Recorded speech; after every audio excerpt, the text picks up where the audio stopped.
Alright, so we're back in Andrew's fabrication shop. Now, we finished up this subframe here. Now don't look too close at the welds because they're shit, because we're using a flux core welder. That's shit. But basically, to sum it up, we cut this whole part was like up, this part here was up here, and we cut it, well I cut it out with the plasma cutter, in there, blah blah, and then took it and then cut it so it was just this top piece with the mounting holes, and then dropped it down and placed it on the bottom there, and then welded it in, and then welded some reinforcement in, and then painted it. And the welds look shitty, but I mean they're gonna hold, and it's sort of lined up, so I mean fuck, hopefully it works. And it's strong, so yeah, it's strong too. And then we had to cut a bunch out here so the shaft would fit through. The other guys in the online, the way they did it is they left some space, so that they didn't completely cut that out, so it was like a flat piece of metal with just these stamped out pieces. They left I think a ½ inch or so it stayed up, and then they didn't have to cut that. But I'm trying to get as much space as possible out of it, so I wanted to go as low as possible without having to go lower than the original subframe. But the oil pan here might sit down lower, so we're gonna have to put like a brace, what are those things called? Those off-road vehicles? Fuck, what's it called? Skid plate, that's what it's called. Yeah. Yeah, so we might build a skid plate for it, and then have to lengthen the steering shaft on this shit too. So now we're gonna get into the building of the SR. I just bought this engine this weekend off of Dylan Sharp. He's not that famous, but he's sort of famous.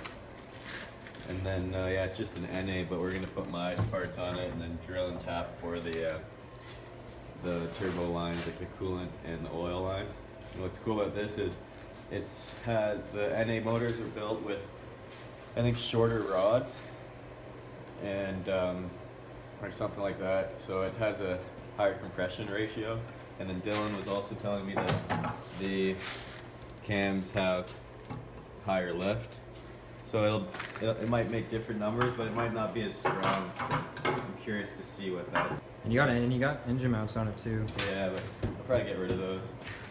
But yeah, I don't know, that's actual science behind it, so we'll see if I blow this one up fast or not.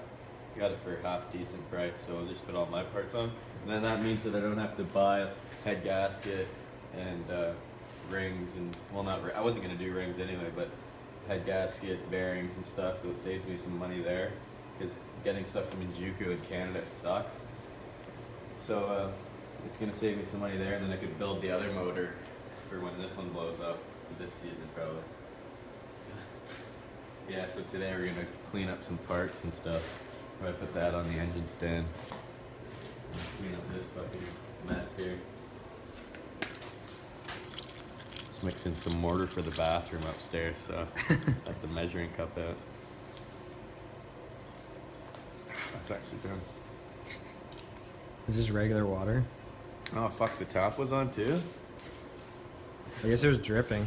Probably just, what happened is, I think it leaks. Maybe not. It's probably dirty, I shouldn't be doing this, I'm thirsty. I gotta do a thermostat in my car.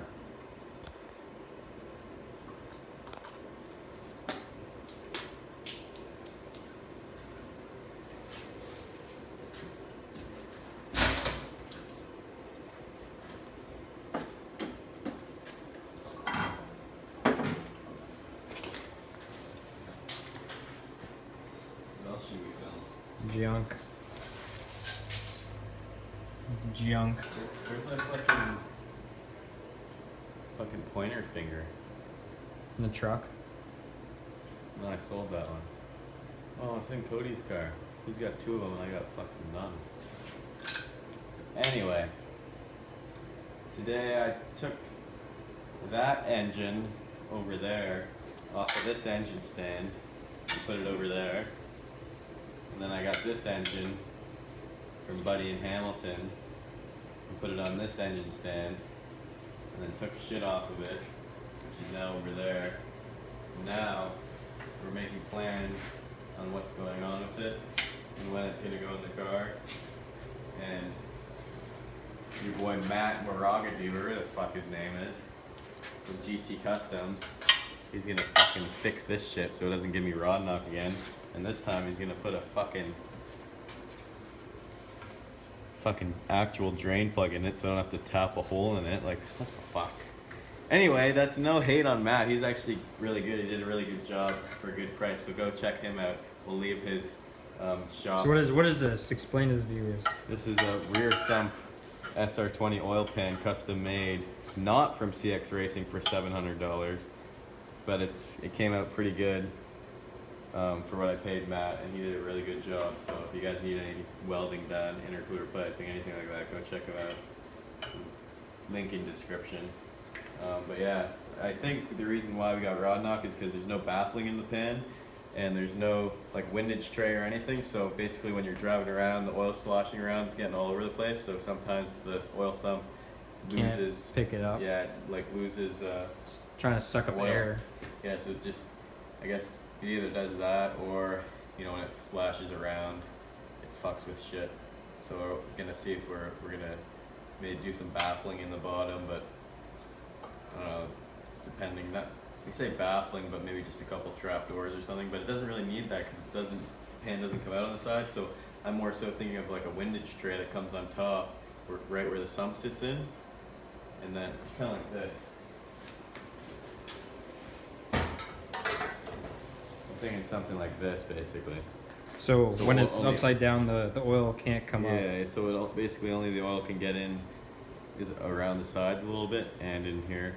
Where That's the pump, where the sump The is. sump sits there, so it can only get in around the sides.